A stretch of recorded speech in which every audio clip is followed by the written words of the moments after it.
All right, the drink we're about to make is called A Night in Old Mandalay. Sounds lovely.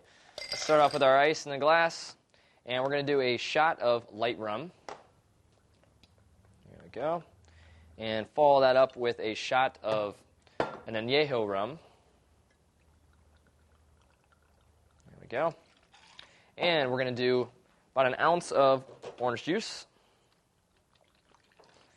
Follow that up with a half ounce of lemon juice. There we go. And we're going to mix those ingredients. I can just imagine a night in Old Mandalay. How wonderful that would be. And let's get a glass ready. And go ahead and pour in what we have so far.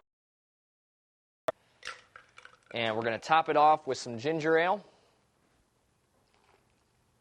And last but not least, give it a lemon peel. Put a little twist in there. And drop your lemon peel, give it a straw, and enjoy. Bottoms up.